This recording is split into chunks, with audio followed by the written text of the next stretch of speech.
Well, hello again. This is the America at 250, A History, the podcast. I'm here with my wonderful two colleagues, Joanne Freeman and Beverly Gage.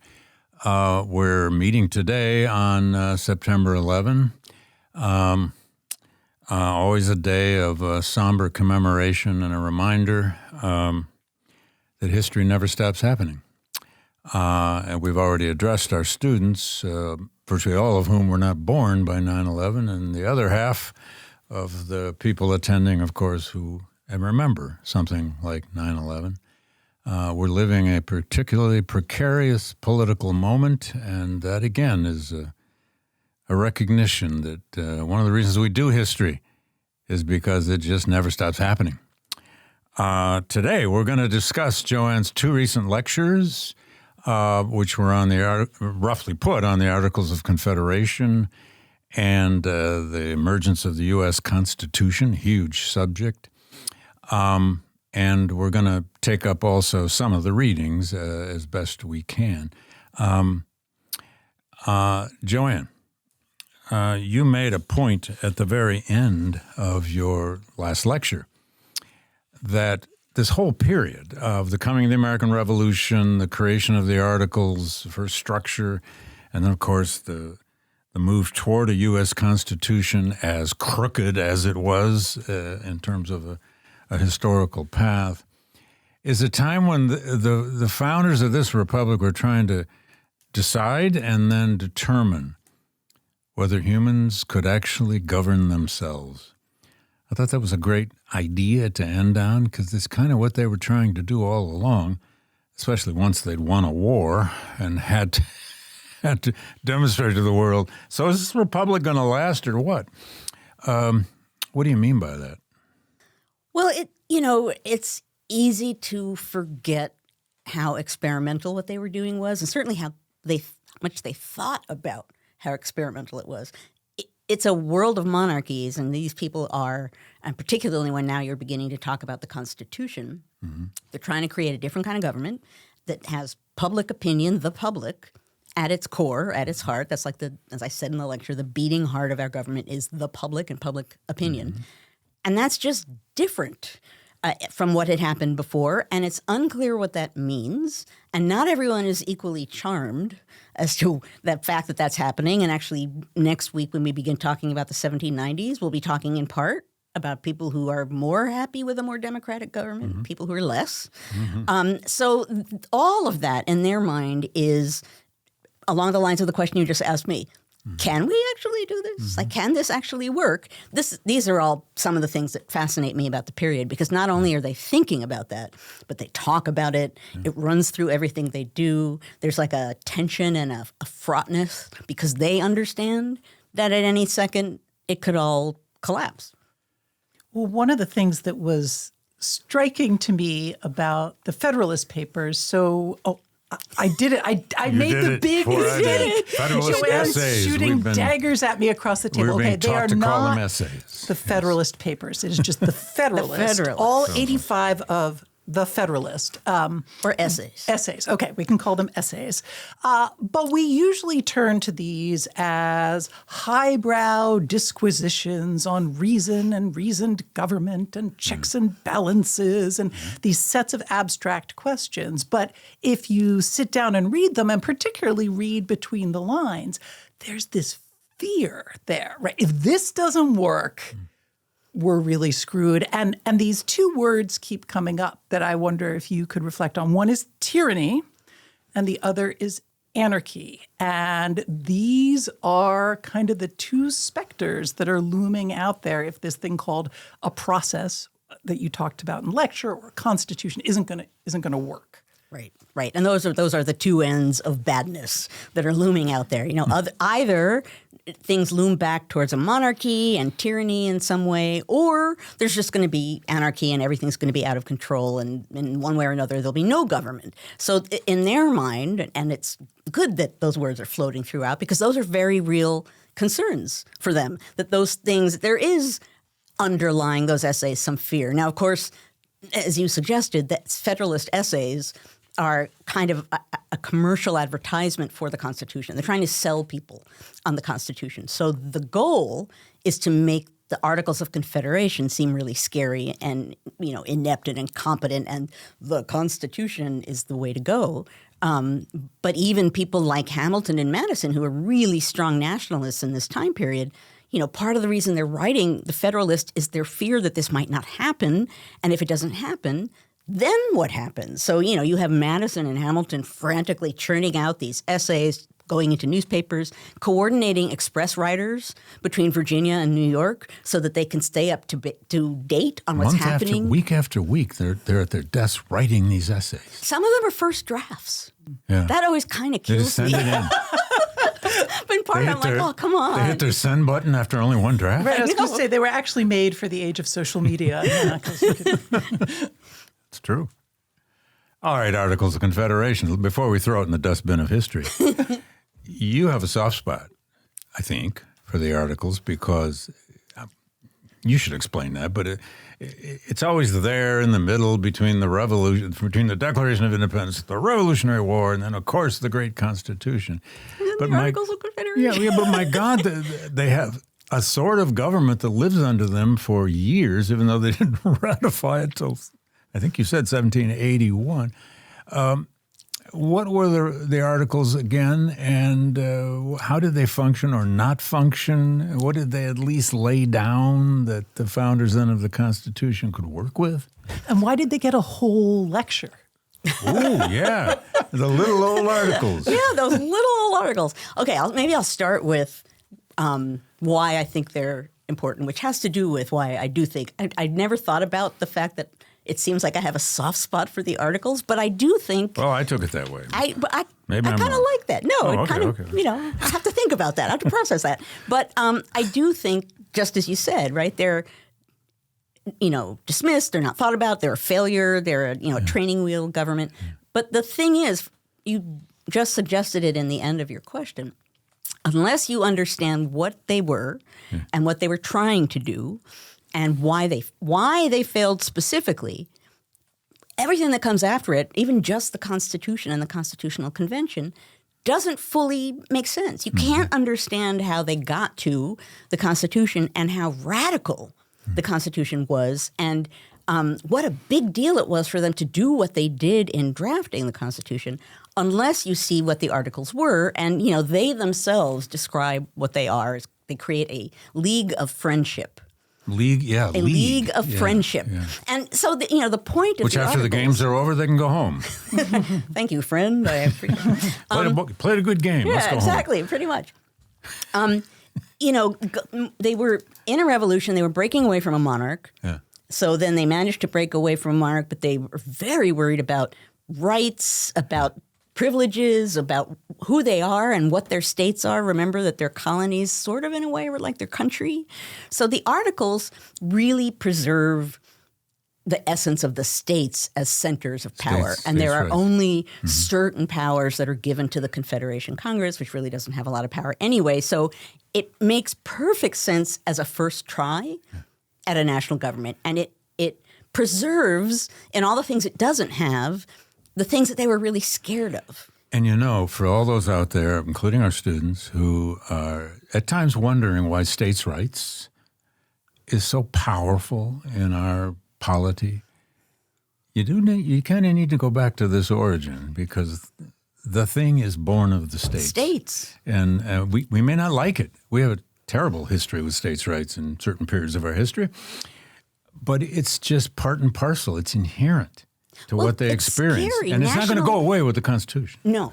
National is scary in this Yeah, period. yeah. National is like, you're going to erase the states. Like it's some big scary thing. And maybe it'll be, in that way, it would be maybe tyranny, not anarchy. But still, national, the word national isn't really in the Constitution because it's a scary word. They're terrified of that kind of power. I do want to warn all of the people from Connecticut and Rhode Island and Vermont who have been feeling very special in your lectures that the significance of these particular states is going to rather recede as the semester goes along. But I we always can feel the need to get the I people think I can can call find a way to out. bring Vermont back during the Civil War, but I'll work on that. Yeah, okay. Yeah. Well, okay. They have a war to fight here. I mean, I'm still struck. We didn't focus a lot on the war, but they fight a Revolutionary War, and it was actually a very bloody war under the structure of the Articles of Confederation, where they could barely tax themselves and often didn't. Soldiers by the thousands who rarely got paid. Material of war that they could barely afford to buy. Take a venture here just once, if you don't mind. How the hell did these people win that Revolutionary War? Yeah. It wasn't because of the structure of their government, was it, or was it? No. Wow, that's a big question, I David. know it is. I'll answer. But we're doing quickly. a lot of big questions. We in are this doing big course. questions. They won. Definitely, they did not win the war because of that government. And as I mentioned in class, They won because of France. Okay, that's Oh, yeah, we can just there move we on. go. that's the Let's move on. easy answer. That's the move on. easy answer. But yes, The without French France, monarchy came to their without aid. France, things would have been really grim. But, it was also a war fought on home ground. Mm-hmm. It was a war fought that put the British at a disadvantage as far as supplies and men. The British were fighting by old rules, so they're like, I know, if we get the capital city, they'll collapse. So they're fighting according to different rules. And for the British, the Caribbean is much more important. So when things start to go crazy down there, they're like, oh, well, we'll move more, So there are all kinds of reasons why the revolution goes the way it goes. But part of it is it's a war at home. And it's a war that, in the years leading up to the war, they're absolutely focused first as British subjects and then as Americans on their rights and their privileges. If you were a British subject in this period, they were bragging around the world that they had the best liberties and the most Rights of Englishmen. Yes, that was a supreme thing. And so it's not an accident that those people begin to feel that those rights and privileges as colonists are being taken away and that they're still wrapped up in that understanding. Well, can I follow up on this war question? Because thinking about the Constitutional Convention, thinking about the Federalist Papers, again, we have these highbrow debates going on, but many of the people who are participating, whether you're talking about a figure like George Washington or some lesser-known folks, they had this tangible experience of war, of death, of suffering, of aspiration in the very, very recent past. And losing. Right? They lost a lot of land in battles. Right. They had lost. They had seen people they cared about being die. Their foiled. families had become sick. That letter that you had from Abigail Adams last week that was explaining just all of the death and suffering that's here. And it's all very subdued in readings like this. But when you described why is it so important that George Washington is up there as a figure at the convention itself, and part of it is his leadership and his reputation, but part of it is this experience of shared suffering, often among these very young men. So I wonder if you can talk about maybe how that social experience of war is really shaping some of these relationships and ideas sure. that are going on. Sure. Shared suffering and no safety net, right? So the revolution... If they lose, they were going to hang. Yeah, be traitors. That would be a bad fate.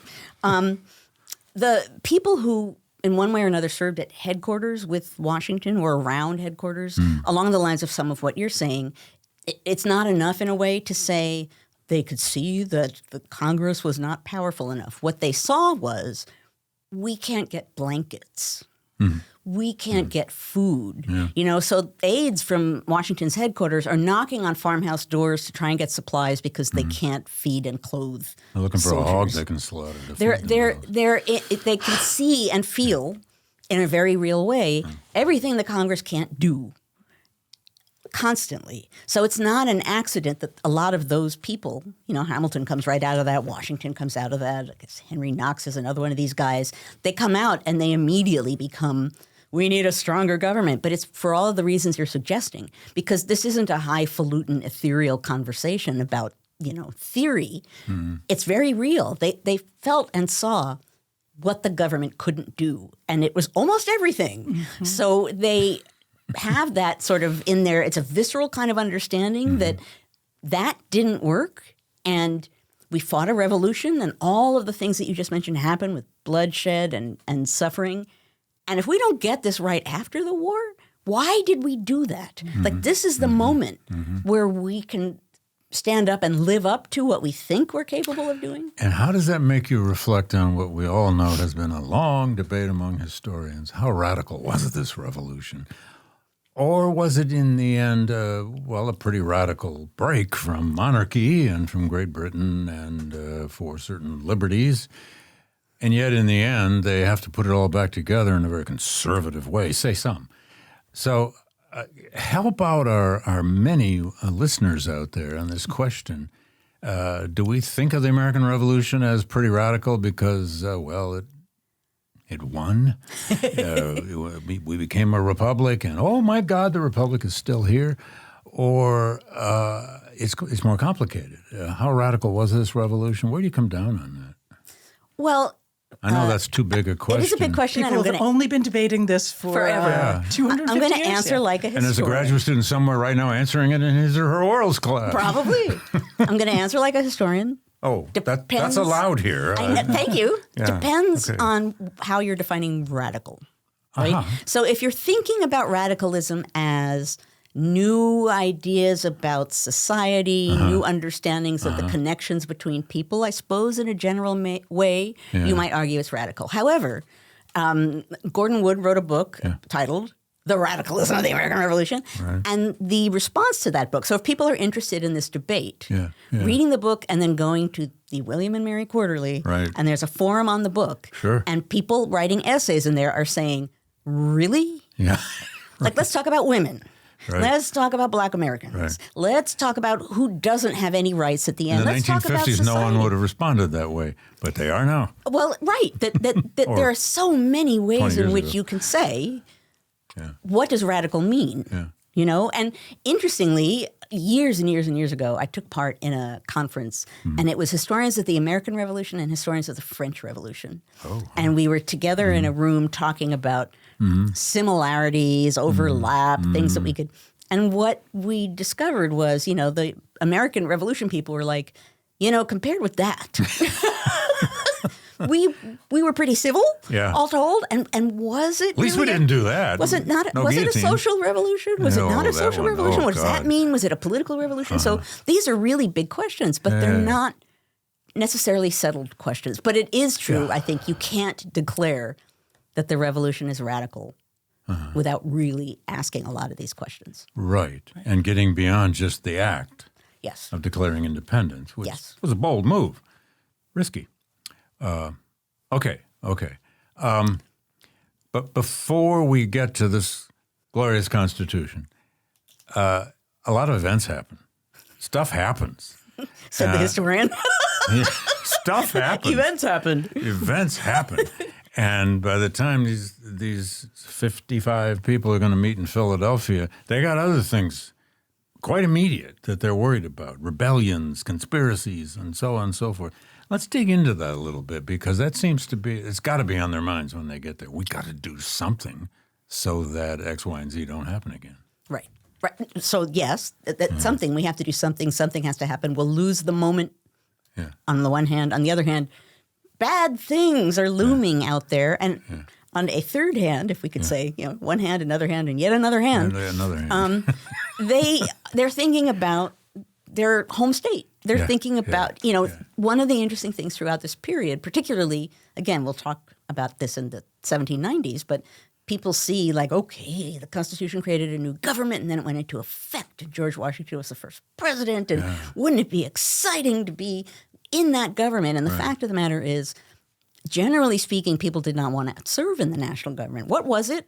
Was it important? Would they actually matter The action was on in the that States, stage? huh? The States was where everything We're saying was that happening. again, aren't we? Yeah, well, I guess Funny. that's always one way or another. But still, part of what's happening in this period is that you have to drag people away from their states and kind of get them to focus on the fact that something is going to happen nationally, even if you're not quite sure what it means or how it's going to work. A Pennsylvanian was still a Pennsylvanian. Jefferson called Virginia my country well into the 1790s. Yeah.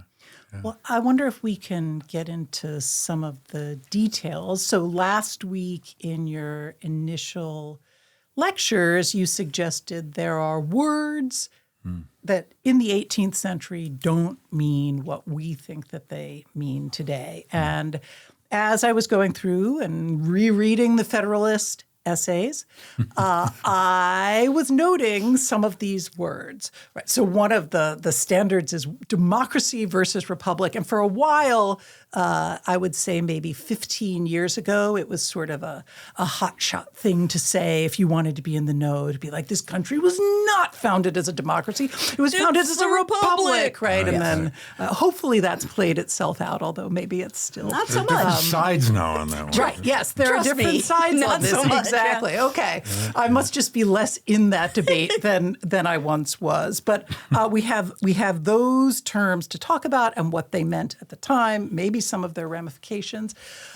And then we have this big question, which is going to be so central to this class and to American history, which is the question of executive power. And even if all those other people in the national government might feel like they're not very important, people do understand the president or whoever this executive or executives are going to be is going to be pretty important. So I wonder if you have reflections on democracy and republic and their resonances, but this question of executive power, I mean, we're just going to come back to it again and again and again. It is in some ways the theme of the 20th century if you're talking about what happens in American power politics. question, right? In a way, it's the biggest. It's all about power and who has it, in one way or another. Everything I'm talking about is about that. But that's like the sort of central point of power is. Especially when they have to write a constitution. It's now, what's the power? Who has it? But as far as the democracy, Well, we've half got of a your much question, more powerful president and a Oh, same yeah. constitution. Anyways, Oh, yeah, that's a yeah. different set of debates. We'll get there. As far as the democracy part, as they understood democracy in this period, as they defined it, it was government by the all, which in their mind was chaos. Yeah. It wasn't something necessarily grounded on representation. And so, you even have someone like Thomas Jefferson. I talked about this, I think, in the first lecture, right? Who says, I don't know about democratical, in the great 18th century sense, democratical government. So on the one hand, a purely democracy in their mind, not so great. A republic, which gets back to my previous point about grounded on public opinion, that the people have the most power. That was more along the lines of what they wanted, but there are lots of different kinds of republics. And what they were creating was a democratic republic. And one of their worries, right, was that actually you couldn't have either a democracy, but especially a republic that was going to be this big. Right? So they're looking back to the classical world. They're seeing these much smaller communities and city-states and other attempts at the republic. But that anxiety about bigness is so prevalent here, whether you're talking about big states and small states, or you're just talking How about do you this connect the people? major landmass. Yeah, Right? And they're it's worried like, about it's crazy. farmers who are going to take over the state legislatures. But if you think about the fact that republics in the ancient world were little, right? And the United States, They were again, we don't city-states. think about it, so spread out. There's such an expanse. It's soon to be much more spread out, and they know that. Yeah. Well, they're certainly moving in that aspiring direction. to They're that. aspiring to that. But that simple fact, because if a republic is grounded on the people coming together in one way or another and debating and being aware of what's going on and then making decisions, how the heck does that work? Yeah. When you can't really easily even communicate between, again, Hamilton and Madison, we'll need express horses so that we can figure out what's happening.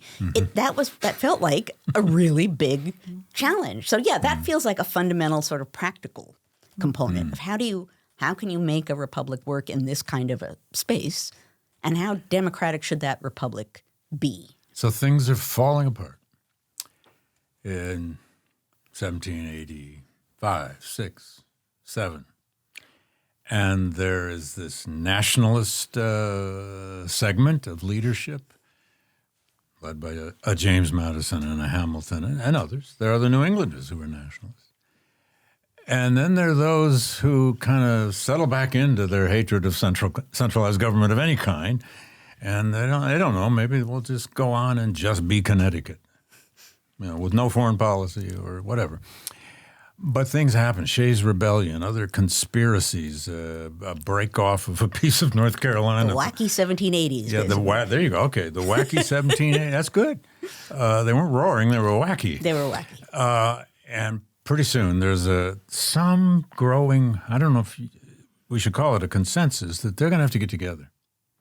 They're going to have to come together they don't want to call it a constitutional convention at first. They're going to come together and revise the Articles of Confederation, because it's still scary that you're going to make one country and a much stronger constitution in order to get these states to almost all show up. So this is a very confusing moment. It is, and I would not say there's a consensus. No, okay. I would say Right. there are people who feel that really strongly, Yeah. and you're right, Hamilton, Washington, they're writing letters to each other, Yeah, basically screaming, bad things, bad things. But there are other people who are not Right. convinced of that, don't think much more needs to happen than maybe tweak the They like articles their a little. localism. They like their localism, and they really are loath to give up control over their country, right? Their world, their state. Yeah. That anything above that feels scary. Now, and I talked about, one of the things that happens in the Constitutional Convention is that the people who are really opposed to the idea of really strengthening the government don't come. Right? So it's sort of already tilted towards people who really want to strengthen the government. So they have, the Federalists, and they're called Federalists because federal, meaning different layers of government, much less scary than national. The Federalists have a big advantage at the Constitutional They Convention. don't call it a national convention. They wouldn't get near that word, would they? Yeah, no, scary word. Can I introduce another scary and complicated word? Sure. Okay, so that word is property, which God, is yeah. all over not only the Federalist Papers, The Declaration. right? Yeah. Well, actually, and he skirts happiness. around it in the right. Yes. Right. Yeah. So property, I think, when you make a case, as many historians have, that the American Revolution is not so revolutionary. One of the ways that people look to that is that the people who were rich at the start of the revolution are still pretty much the people who are rich at the end of the 1780s into the 1790s, that the fundamental class structure doesn't change. There's obviously a deep concern about protection of the right of property. So we have property in that sense. And then, of course, we have property in a very powerful sense as it's being debated. Are enslaved people, in fact, people, or are they property? And you gave a very powerful description of that debate in class today.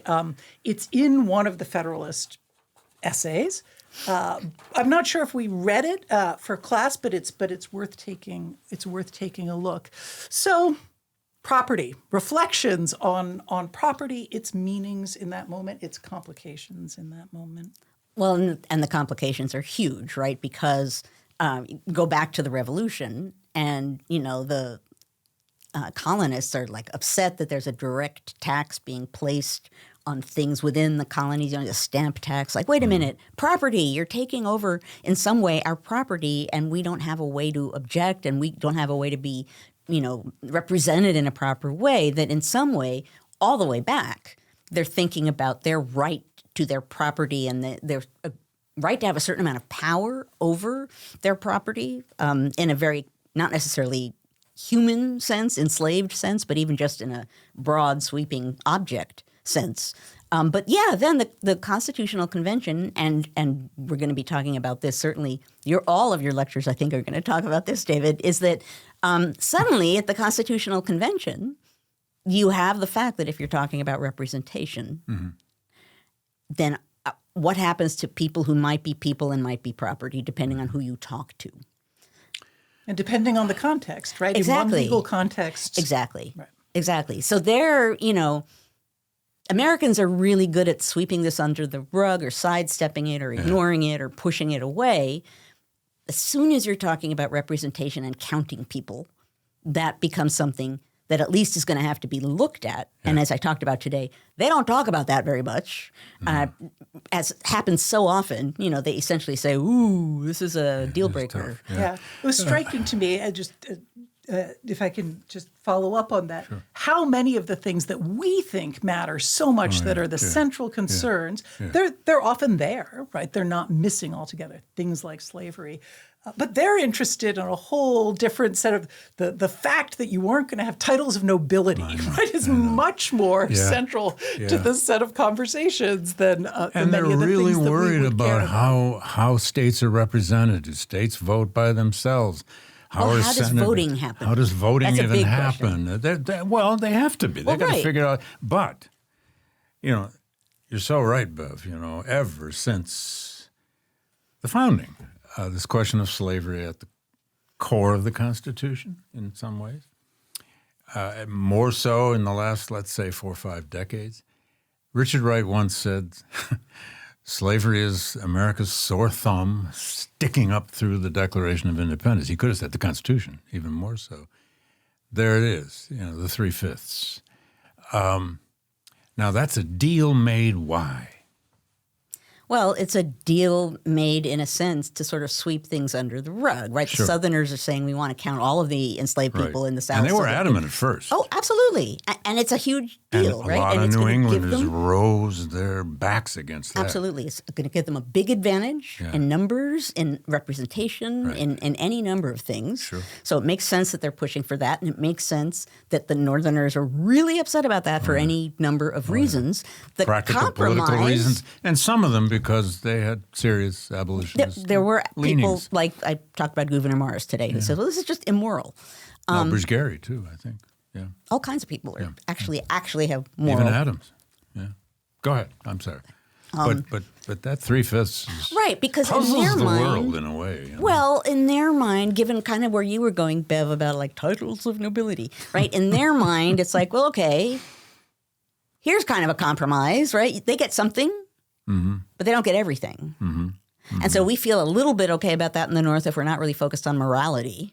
But if we put that aside and we're just focusing on strength in different parts of the Union, okay, 3/5 kind of smooths it over and becomes a way. 3/5 of enslaved people count in, so fine. But as I mentioned briefly in class, and certainly you've talked about before, the problem with that is that gives Southerners a huge advantage in the national government because they That's why Jefferson wins in 1800, enslaved people are gives them a huge number advantage in representation, which they play at and dominate and use that in all kinds of ways. So it may feel like it's kind of sliding things under the rug, but it's perpetuating and in a sense even worsening a problem. It creates and enables a Southern bloc that controls the national government. What about that Electoral College, so-called? It wasn't brand new. It turns out states had tried it, or some states had tried it. Where are they getting that from and why? I mean, in general, one of the big ideas fear democracy? They don't want to have direct part of it. vote? Part of it is that, right? Yeah. Because, and I talked today about how Hamilton's plan of government, he has electors choosing the president, right? Because electors remove the decision from the people, the masses. So it feels like, and it makes sense, Hamilton was not someone who was very excited about democracy. No. It makes sense that he would find a double way to sort of back away from the people making that choice. So part of the Electoral College is precisely why we're frustrated with it today, is that it's supposed to get past the American people in some way and enable the decision to be made beyond popular preference. Is it fair to say now Hamilton is beloved because of a musical, but most people would never have wanted to live under the Constitution he desired? Where do you come down on it? You're a Hamilton expert. Well, and so the curious thing about being a Hamilton expert in the last couple of decades, so I have been studying Hamilton for like 50 years. Oh.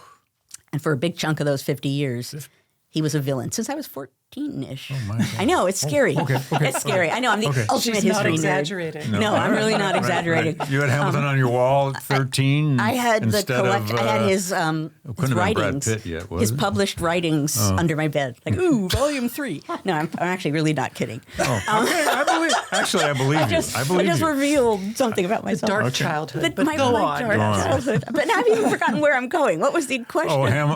Would most people who come to they love would- Hamilton in the musical No. not want to live under his Constitution? They wouldn't like him. They wouldn't want to live under his Constitution. He was. So in my computer, I have like 800 bazillion lectures I've given about Hamilton. And Yeah. before a certain year, Yeah. the lectures were, he's not necessarily totally a villain. Oh, You know, you're trying. number one, A little bit of a rehabilitation. little bit. And I know you've never heard of him, but he's actually a founder, Yeah. right? But so, if I talk That all about him. changed 15 years ago. Or Well, whatever if the I hell it went is. from he's not a total villain to he's not so great, folks. Like, come down off the walls. He's not as great as you think he is, but it's partly for these reasons, right? He wasn't a fan of democracy. He wasn't a fan. We'll be talking about this next week. He wasn't a fan of states. Yeah. Right? He comes from the West Indies. Yeah. He's not really from a state, although he lands in New York. All right. At various points, he says, essentially, wouldn't it be great if states were just administrative units under the national government? Yeah. I mean, people's heads would explode if they thought He's that he was almost an seriously. extreme nationalist. He is an extreme nationalist, yeah. In a time there weren't many. Can I throw out one more word before we? Sure, I think we go have some for it. questions that We came do in have a this few, week. yeah. So this is a word that comes up in the readings, but I think is also important in thinking about our relationship to history, to a figure like Hamilton, to the Constitution, to almost any historical moment or figure you might want, and that is the word imperfect.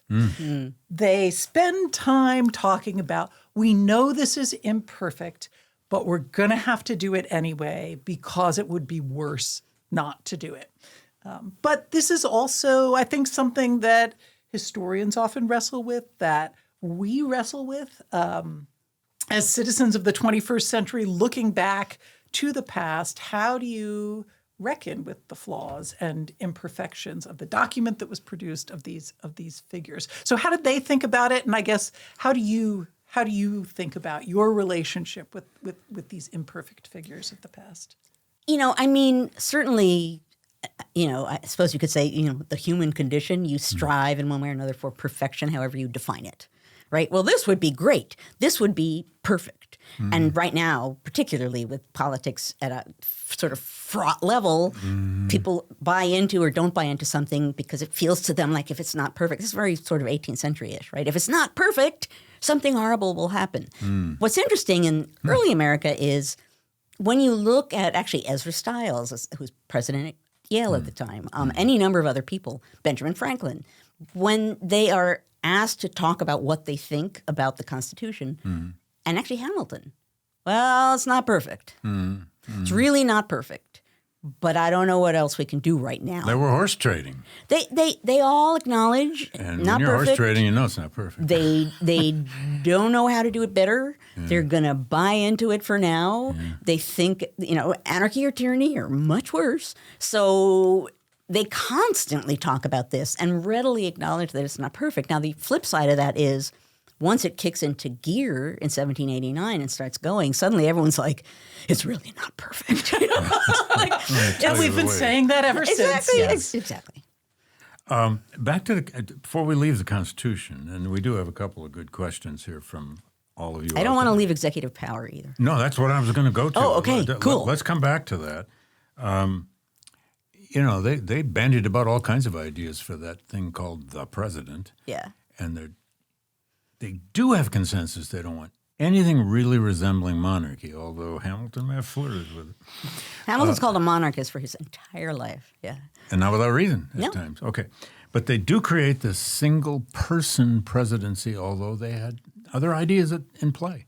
They did. So not surprisingly, if you just very recently fought a revolution, broke away from a king, were very outraged about that kind of centralized power in one person, you're going to be really worried about the same thing in creating a government. And in state governments, they the first stabs at state governments took powers away from the governors of states and gave more power to legislatures because they were scared of this kind of thing. A national No more royal executive, governors. no more royal governors. A national executive, scary thing, because it feels like if you're in a world where everything is monarchs and you yourself lived under a monarchy, how can you not look at that kind of figure and see a monarch? So that's what people think of it. And the reason why it becomes such a big deal is that they're trying to figure out how to hem it in. One of the things that they debate Hem for a it little in, that's while. a good way of putting it. They're Control. Yeah, well, how do you limit it, right? yeah. And they talk about not having one person. They talk about, having a council, an executive council, committee. a committee of some kind, because then you're not giving that much power to one person. You're dividing power up between multiple people, and that felt a little safer until they begin talking, or at least some people begin talking about the fact Hamilton talks about this. Hamilton talks a lot about executive power in the Federalist essays. But one of the things, not surprisingly, since he was very focused on that, but he makes the point that, if you have a council or a committee and there's like 3 people, they can hide behind each other. Like one person can behave really badly and then blame it on the other guys, and you won't be able to see who's actually corrupt and dangerous. But if you have one person as the national executive, well then shame about being blamed for bad things. That was amazing in your lecture when you totally brought true. up the word They shame. will And you feel got an audience ashamed. reaction on They that did. one. They laughed. That was part of the logic. Is that subtly will done, I hold must say. people back. That will hold the president back from behaving too badly because he will know he might get blamed for what he does. On the matter of representation, before we leave that, though, they're also, famously in the Federalist, Madison, in number 10 and 51 and other places, they're really worried about factions in human nature.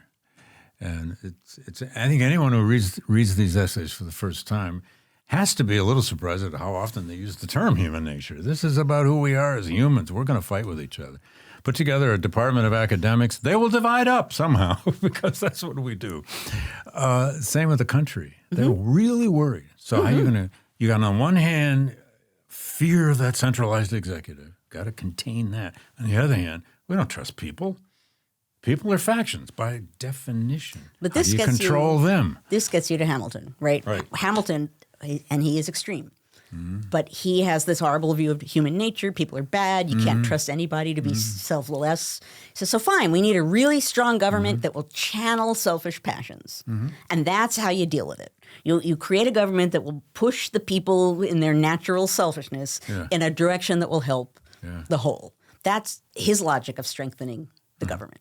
And that's one of the most famous lines from the Federalist, right? Ambition must be made to counteract ambition. Absolutely. People love to trot that out Sure. at any moment. And we think it works. But here's an important thing to Except think when about. it doesn't.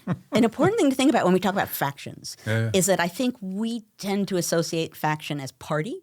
We think of factions as parties. Yeah. And, Well, they used that term, too, and they used it. but they didn't see factions as parties Right. at all. And they didn't think parties as an organized thing. Not only was it not a good thing, they assumed that if there was anything like a party, then it was a sign that everything was going to hell. And Right. you know, Parties were parties evil. are bad. So parties are groups of people who are only interested in promoting themselves, which one might argue is Imagine potentially an accurate way of describing a party. But they thought, if in a republic people come together and fight things out and then come up with something for the larger good, you might have factions. You'll have people bumping up against each other. These guys weren't naive. No. But the idea of having big parties that like cross state lines and it wasn't part of their logic. And so in the end, and we have about 3 minutes left, 4 or 2 minutes, this is going to get ratified in a fairly bloody, lumpy process. And there's I like lumpy. Lumpy, okay, crooked, lumpy, whatever. And there's going to be a strong anti-federalist or anti-constitutional persuasion out there. They're going to lose, but the fact that it was successful in emerging at all, is it because of this system of federalism, which some of us love to hate today? Federalism slows everything down. The relationship. It's deliberately ambiguous. Yes, it is. Who has the right? Yes. The national government, the state government. But that's why we always fight about the Constitution, because in some parts of the Constitution it doesn't seem ambiguous at all. But the other side says, oh, yes, it is. But that's one of the reasons why federalism seems like such a brilliant thing at the time, right? Yeah, it's like, the national government does some things, the states do some things, and then there's this sort of murky middle ground, and we'll work that out as time goes on. So what they're creating, you said, is a national pact, an agreement that just it gives them enough structure to say yes, at least most of them, to say yes through, and I thought you used the term well-advisedly, process. Mm-hmm. This is procedure and process, and they don't agree. And they all get something they want, and they all get something they don't want. That, of course, is very American to celebrate that. Oh, we're a people who knows how to compromise. Sometimes. They didn't assume. Sometimes. They weren't naive, right? So they didn't assume, we're all going to join hands and, compromise. Yeah. But they did assume that if people bang up against each other enough, that there will be a way to come up with a solution. The structure itself would save them from themselves. Yeah, that's actually a good way of putting it. What the Constitution's supposed to do. Is that going to be what we learn next week? What are we learning next week, Joanne? Do we learn next week that Hamilton? We're reading Hamilton for next week, ladies and gentlemen. We are reading Hamilton for next week. Well, one of the things we'll see next week, I can't help it. One of the things that we'll see next week is real confrontation and conflict over precisely what is happening on the national stage and what is happening in the states and what it means about the survival of the nation, the shape of the nation, the character of the nation in really kind of where you started out with, Bev, really real ground level ways that, I might probably will tell this story next week, but there's an anecdote from a Pennsylvania senator named William McClay. It's in his diary. And he adored George Washington. In his diary, he often calls him the first man. Wow. And he walks into a dinner party and the first man is by the door. And he doesn't know what to do. We've all had that moment around people who, first time you meet so-and-so. Some famous person. He doesn't know what to do. He makes a bow. He thinks it's an awkward bow. And he kind of hightails it. He sees a seat across the room, and he's going to go to the seat across the room. And then he sees Washington essentially say, Senator McClay, come sit here by me. You would think Senator McClay would think, wow, this is great. Senator McClay thinks, okay, I started walking away from him. If I turn around and walk back, I'm kind of kowtowing to him. And if I kowtow to him, he's going to start thinking he deserves to be kowtowed too. And maybe he'll start thinking of himself as a monarch. And maybe the republic will fail. God, all of history's at stake, and whether he sits next to Big George. He does not take the seat. Oh, my God. He does not take the seat. So that's the level of immediacy and fragility and the degree to which it's really, really, really experimental in their minds. Well, we have kind of run out of our time. Lest anyone out there thinks this was all going to be rather Whiggish and triumphal, we're just getting to the blood on the floor by next week, apparently. So thank you to both my colleagues and Joanne especially for taking all these questions so wonderfully. And come back again next week. Those of you a bit adrift out there about what's happening to the United States, it's why we do history. So thank you for listening and watching, and see you again next week.